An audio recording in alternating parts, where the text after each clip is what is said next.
Hello, welcome class. तो आज का हमारा टॉपिक है लाइफ प्रोसेस, तो जीव प्रक्रम। तो जीव प्रक्रम के सभी अति महत्वपूर्ण एमसीक्यू को हम लोग देखेंगे, और अगर लगे तो इसका पार्ट 2 भी हम जल्द ही लाएंगे। ठीक है, तो आइए इसका पहला क्वेश्चन देखते हैं। पहला क्वेश्चन है कि प्रकाश संश्लेषण में क्लोरोफिल का उपयोग किसके लिए किया जाता है। तो प्रकाश संश्लेषण में क्लोरोफिल जो है ना, वो प्रकाश को अवशोषित करता है। क्या करता है? एब्जॉर्प्शन ऑफ लाइट को। ठीक है, चलिए अगला क्वेश्चन देखेंगे। छोटी आंत में प्रोटीन के पाचन के लिए जिम्मेदार एंजाइम कौन है।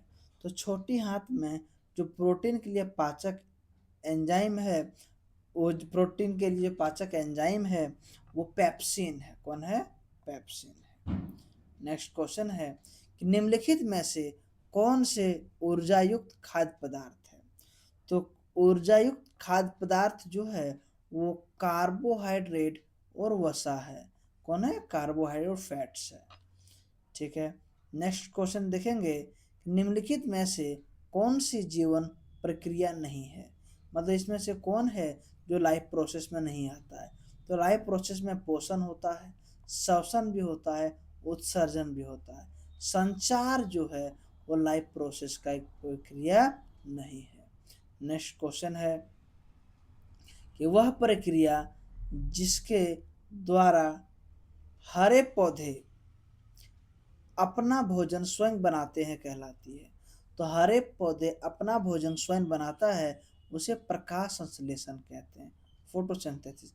ये ऑप्शन जरा ध्यान रखिएगा, ये बी है और ये सी है और ये डी है। हर जगह ये यही हो गया, कॉपी पेस्ट। ठीक है, ध्यान रखिएगा। नेक्स्ट क्वेश्चन है, निम्नलिखित में से कौन सा प्रकाश संश्लेषण के लिए आवश्यक कच्चा माल नहीं है। मतलब कच्चा पदार्थ कौन नहीं है। तो कार्बोहाइड्रेट तो जरूरत, कार्बन डाइऑक्साइड तो जरूरत होता ही होता है, CO2। ठीक है, पानी H2O भी जरूरत होता है फोटोसिंथेसिस में, प्रकाश संश्लेषण में। ऑक्सीजन जरूरत नहीं होता है, सनलाइट तो होता ही है। तो इसका क्या ऑप्शन हो जाएगा? Option number C. Next question है, वह प्रक्रिया जिसके द्वारा कोशिकाएं ग्लूकोज से ऊर्जा प्राप्त करती है कहलाती है। तो वह प्रक्रिया जिसके द्वारा कोशिकाएं, है ना, ग्लूकोज से ऊर्जा प्राप्त करती है उसे कहते हैं परिसंचरण। क्या कहते हैं? कोशिकाओं को जो मिलता है उसे परिसंचरण कहते हैं। नेक्स्ट क्वेश्चन है, निम्नलिखित में से कौन सा यंग शरीर से अपशिष्ट उत्पादों को निकालने के लिए जिम्मेदार है।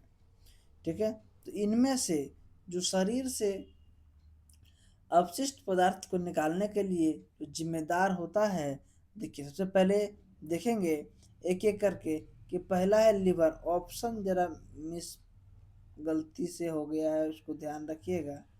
ठीक है, हाँ, पहला है यकृत, दूसरा है गुर्दा, हृदय और फेफड़ा। तो इनमें से जो गुर्दा है, ठीक है, किडनी, वो क्या करता है?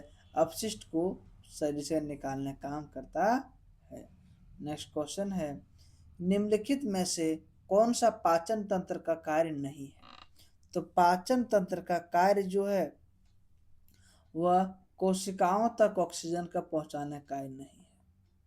ध्यान रखिएगा, यह पाचन तंत्र का कार्य नहीं है। नेक्स्ट क्वेश्चन है कि निम्नलिखित में से कौन रक्त वाहिका का प्रकार नहीं है।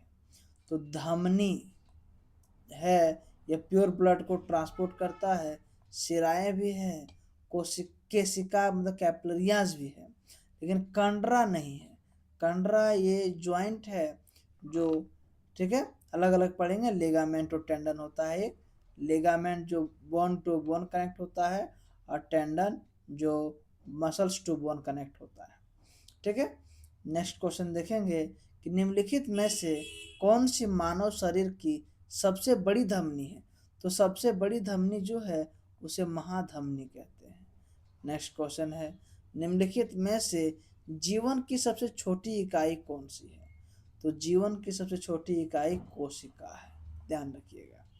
नेक्स्ट क्वेश्चन है निम्नलिखित में से कौन सा जानवर में ऊतक का एक प्रकार नहीं है?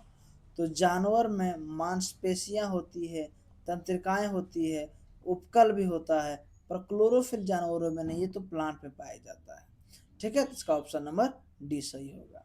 नेक्स्ट क्वेश्चन है, निम्नलिखित में से कौन सा तंत्रिका तंत्र का कार्य नहीं है? तो तंत्रिका तंत्र का कार्य जो गति में नियंत्रण करना है, पर्यावरण को समझना है और उस पर प्रक्रिया करना भी है, लेकिन तापमान को नियंत्रित करना तंत्रिका तंत्र का कार्य नहीं है, वो हाइपोथैलेमस का कार्य है। नेक्स्ट क्वेश्चन है कि निम्नलिखित में से कौन सा एक इंद्रियां अंग नहीं है?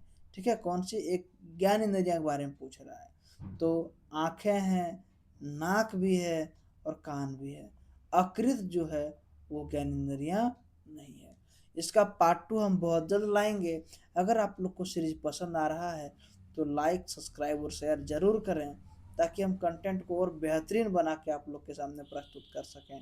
Thank you friends.